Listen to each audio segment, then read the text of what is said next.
there's anything you learn in sports, the people on the bench practice just as hard as the starters because at any given moment, They can be called into the game. called into the game. If you're out there and you're in the drought and you're praying for rain, but every day you're walking outside, but you're not grabbing your umbrella or your gauchos or your whatever, like your boot, your rain boots, but you're just walking out in flip flops and shorts. Yeah, you're not ready. You're not prepared not for ready. what you're asking for.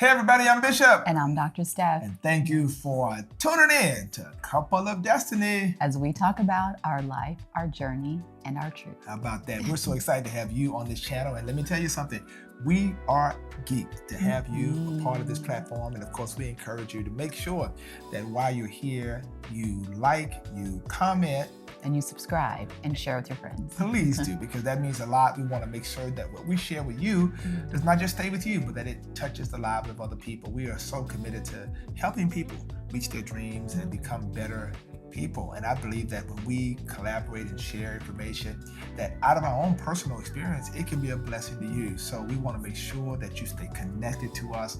And so make sure you subscribe and listen. Follow Dr. Steph. She's got a lot of wisdom, I promise you. Follow her at Dr. Steph right there. And on Instagram, Facebook, all that. Follow me at Joseph Walker 3 and stay connected to us. And then, of course, you can go to our website, josephwalker3.org, get our book. We have a wonderful book entitled A Couple of Destiny. And you don't want to miss that. So it'll be a tremendous blessing to you. We appreciate you so much. And so many of y'all been commenting. It's been it's been fun. Interacting and sharing and answering your questions. And we love to hear from you. We love all the questions. We love sort of you telling us what you want to hear about next, etc. And that's been the real blessing, right? So we're excited about that. And we just cannot get enough of that. So listen, today we want to talk about something I think is so important because every single person, I think desires to grow, to get to the next level. And what do you do when you ask God for more and then what happens from there? That stuff starts to happen, right? And honestly, I think really it's about, capacity. And I think that one of the things I learned in my own life is that when I asked God for more, I didn't realize that more brought a different level of accountability. Oh, yeah. Yeah, I mean, I think sometimes we lose sight of that professionally, academically, in every area of our life. It's easy to it's sexy to say, oh, God, blow me up. Let my business go to the next level. Let me do all this. And you don't realize that, there's another level of accountability that comes with that. It's not just going to just happen. And another requirement for even greater prepreration in the meanwhile. Now talk about that part.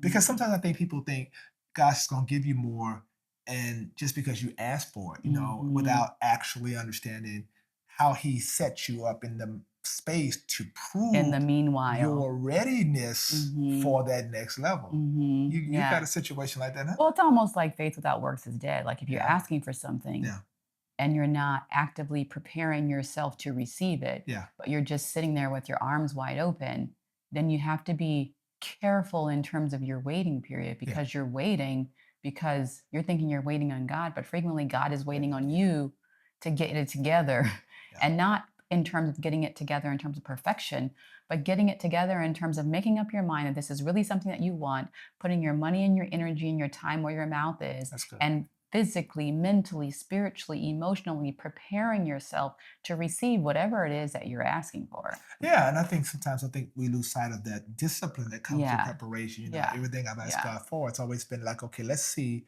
how you can be, use this season where you are to really anchor down and really develop the skill sets that are necessary for what you're trying to do. And I think that that's where that accountability comes from because that preparation time, sometimes you can't be so eager to get to that place, that you lose sight. One of the most powerful scriptures in the Bible, Psalm 37:23, right? Here's what it says: the steps of a good man are ordered by the Lord, right? we often think of those steps as linear. Right. Yeah. Those steps are not like the steps of a good man. No, those steps It can be this. can be a winding stairwell, Yeah. meaning that God says, okay, now I'll take you to that next step, or I'll order you to that next step once you have proven you are prepared to handle it.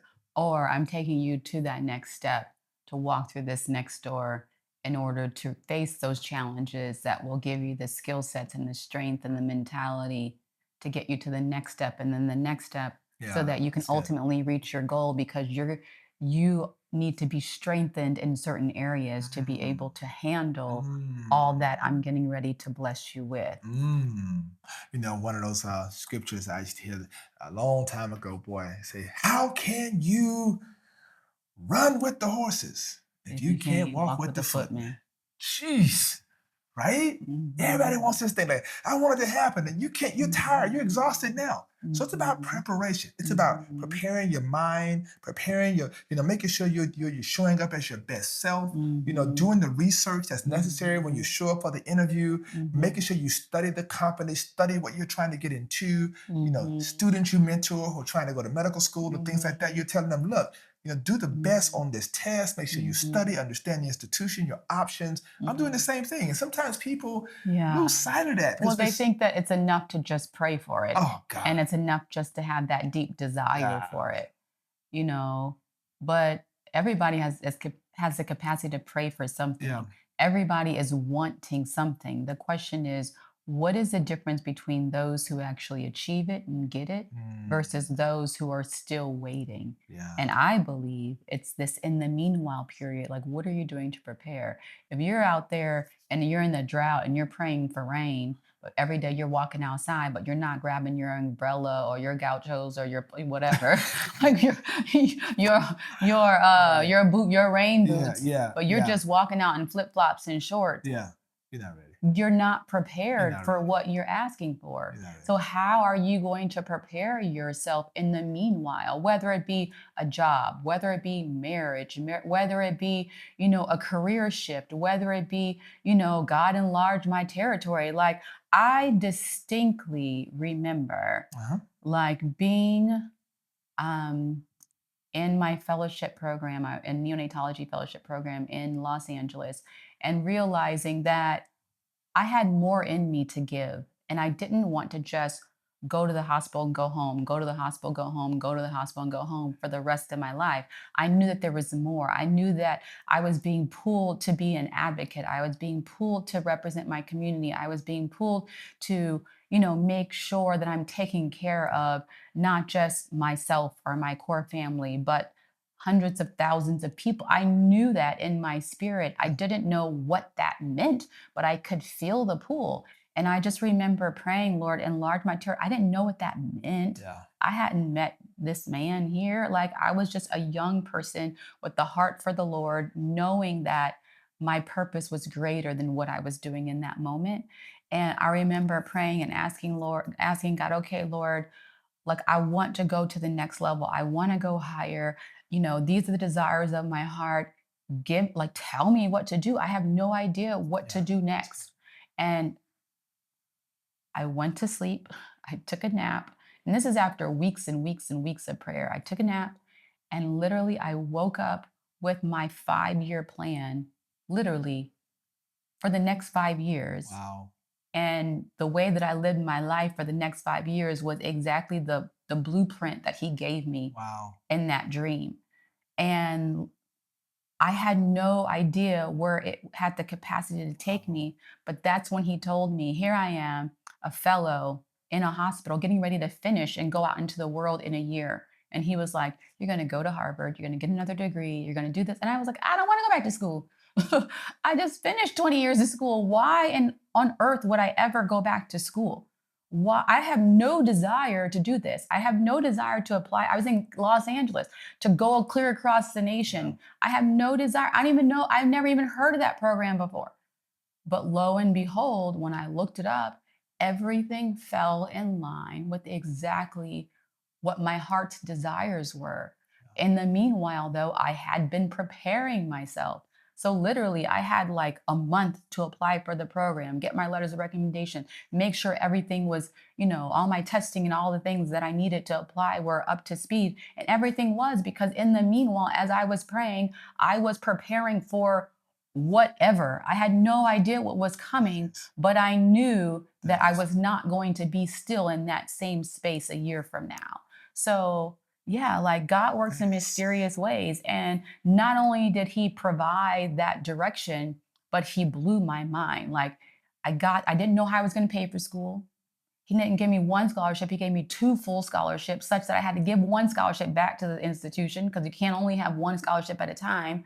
Like he gave me housing. He gave me another fellowship on top of that. Then, he gave me people, like never, like we talk about this, like never burn your bridges. People, guys, people. Like he put people in my path, and the people that I was working with in LA, I had no idea had connections to where God was sending me. I didn't know that when I was looking at the program to go to LA. But you see how, again, God orders your step. He put me where I honestly didn't even want to be necessarily. I was there because of a family crisis. But I was like, Lord, lead me, guide me. Like, the desires in my heart. You know what my goals are. And he led me to LA. Okay, God, lead me, guide me. You know what my heart is. That's so good. And then he led me to Boston. Then in Boston, this is where I met my husband. And boom, here we are. Like, had I not, 1, been prayerful, 2, been willing and open, right? Sometimes God gives you what you're asking for, but it doesn't come in the package that you expected it to come in. So you reject it, not knowing that was your blessing to next. That's so good. Right? That's so good. You know what I think when you talk about the people part, preparation part, but I often say that the preparation is what really positions you for the right people. How you manage those relationships. A part of that preparation and accountability is like, how do you steward relationships well? Often we miss opportunities because we don't realize how small these circles world is. The higher you go up, or these opportunities you're asking for, this person knows that person, and they're going to call. I tell people all the time, kings talk to each other, right? And they're all, hey, tell me about this person. Tell me about this person. If you're burning bridges and you're thinking that, somebody else doesn't matter. No, relationships matter. And so there's a way to exit. There's a way, to show up every day prepared to do what you have to do. And I think that when you're in a place and you're using it for preparation, but there's something next, give that space your all. When your energy and your loyalty is divided, your employer, the boss, knows it. We can feel it. Like you can see it in your work products. You can feel it in the atmosphere. They can see it in the attitude. How you show up late. How everything is turned in late, how it's half done, how it's 80% of the effort. Like, it's obvious. Whether they say it or not, it's obvious. That old song our parents listen to, your body's here with me, but your mind is on the other side of town. My mama didn't sing that song, but did. Right? I probably wasn't listening. But real talk, like, you cannot have split loyalties. You really have to be locked in. I've learned that. I have learned to make full proof of the opportunity I have at the present moment. Even if I aspire to something else, and I'm believing God and asking God this big thing, God's like, listen, I need you to do well where you are. Like, show up, prepared, give it your all, so that the people who then are able to, send you on to that next place can do so, saying, hey, this is one of our brightest stars. They've done, we want you to succeed, versus, we can't wait for you to leave and tell somebody, I have nothing to say, I'm neutral. You're like, this person, who am I getting? What is this about? So, how we manage people, how we are intentional about building relationships, being intentional. Those cohorts are for a lifetime. You have cohorts you met in your preparatory process. I have cohorts that I met in my preparatory process, and those are for a lifetime. And I would also add that even if you know that where you are is not where you will ultimately be, again, being prayerful, okay, God, order my steps, but then asking him, I know this is this is my in the meanwhile situation. But you have me here for a reason, otherwise I wouldn't be here. What is that reason, Lord? Like, what do I need to get here? What do I need to learn here? What skill sets do I need to gather here? How do I need to add to my toolbox here? Who do I need to know here to take with me on my life journey? Right? Like every step that you take in life, you're gathering things along the way. And so you want to be clear about what you're supposed to take from that experience. Because if you finish that experience, you wrap it up. Let's say you're doing a fellowship program, or let's say you're doing an internship, or, let's say you're doing your, this is my job for the next 2-year plan, whatever. Like, you're not there for nothing. Right. You're not there to waste time and just, check off the boxes. You're there to gain something that you need, because otherwise, like, God is a God of order. He's not going to waste your time. More importantly, he's not going to waste his time listening to you complain while you're in that situation. Yeah. He's putting you there for a purpose, and your job is to figure out the why behind the what, so that you can move forward with whatever those necessary tools are. But that takes work, it takes prayer, it takes focus, and it takes like being open and willing, because some of the things that he's going to tell you to do, you're going to be like, I don't even understand what this is for. But then 5 years later, you're going to look back and say, oh my gosh, that is why he had me meet so-and-so. That's why I was in that job. These are the skill sets that I learned. And this is the fruit of my obedience. That's the patience part, right? Mhm. That's the patience part. That's, you could be so aspirational. You get ahead of yourself. Mhm. You want it so bad. You bypass, the preparatory process. Mhm. Jesus spent 30 years preparing for a 3-year ministry. Yeah. You know what I mean? Like, And it doesn't even have to be 3 years or 5 years, like we mentioned. Like, it can be 6 months from now. Like, what do I because gain? sometimes people are like, well, 5 years, I ain't got 5 years. Yeah. Whatever it is that you need, God knows it. He does. He does. So he's going to give you what you need, when you need, how you need it. I agree. Because let's say we need the same thing, but because our personalities are a little different, he's not going to give it to him the same way he's going to give it to me. Thanks. So you can't always model what someone else is doing, expecting God to bless you the same way. So be careful of that Instagram, envy. Be careful of that Facebook, whatever. Like, you're looking and you're comparing, and you're like, I want that. Well, that was good for that person. That might not give you the same results. So you want to be mindful of how and what you're praying. Like, Lord, give me whatever it is that you feel that I need in this season, the way that I need it. And even though it seems like that's not being very specific, it is being very specific, because you're not saying, Lord, I want that. Because he can give you that and you'll still never get to your destination, because that was not meant for you, it was meant for somebody else. One of the things that, and we're going to wrap it up here in a minute, but one of the things that I hope you're understanding from this is that all of this really sets you up for the platform that God has for your life. Yeah. And ultimately, we say this all the time. Do the preparatory work so that when the door opens, you're ready. You're ready. You don't get to choose when the door opens. You don't get to choose. You don't get to choose. You don't even know how big the door will be. You don't know when it's going to come. It may come out of that relationship. Somebody says, I met someone today who will be perfect for your organization. I met this person, or so-and-so. I know about somebody that could be scrolling right now on Instagram saying, oh, that's the perfect situation. You never know. It might not be the front door. It might be the back door. It might not be a door. It might be a window. Right? Like, you just never know. So you want to be ready. You want to be ready. If there's anything you learn in sports, the people on the bench practice just as hard as the starters, because at any given moment, they can be called into the game. That's the question. Are you ready to be called into the game, or you just sit there, just chilling, like, well, I'll never play. It'll never happen for me. Bless me, Lord, enlarge my territory, and I'm going to still be here in 2 hours, 3 hours, 3 months, 6 months, doing the same thing. Okay, faith without works is dead. It's dead. It's dead. God will not enlarge your territory if you don't have the strength, preparation, energy to get there. So, we talked about a few things, and we wrap this up, but the importance of really understanding accountability around preparation. Yeah. Right? Doing that real work where you are and stop tripping, use this time. What can I learn? What can I glean from that? And then, this idea of understanding people and how to steward those relationships. Yes. Important, right? I've seen that in your life. Oh my God. And then, really understand the platform. You never know when the platform is going to come. Yeah. But I want to be ready when it comes.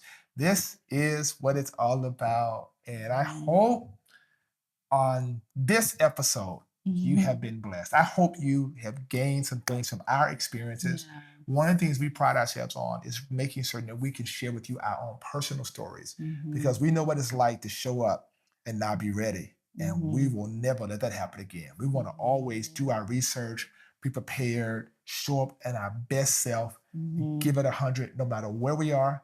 I said a long time ago, and she knows it's about me. I will show up at a church of 50 people, and I'll preach just as hard as I would at a church with 50,000. It's no different. I'm going to give my best in all spaces. Every time you show up. And every time you show up, you give your best in all spaces. God can trust you with more, right? So we thank you so much for tuning in to another edition of Becoming a Couple of Destiny, and we are becoming, and this is Couple of Destiny. We appreciate you so much. And for us, this is just something we really are passionate about, right?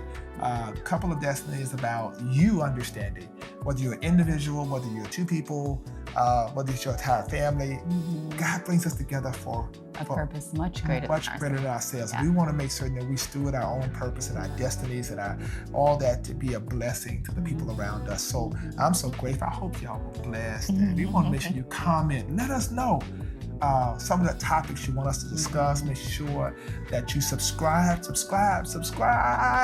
Make sure you do that. It will mean a lot to us. And also follow that Steph again. Follow me. We appreciate you so much. And it's just been a blessing, right? Yeah. Amen. So we thank y'all so much. And of course, we look forward to the next one. Stay right here, share it with your friends. And we appreciate you once again. Be sure, when you ask God for more, be ready for what God going to send to you. Absolutely. I'm Bishop. And I'm Dr. Steph. Till next time.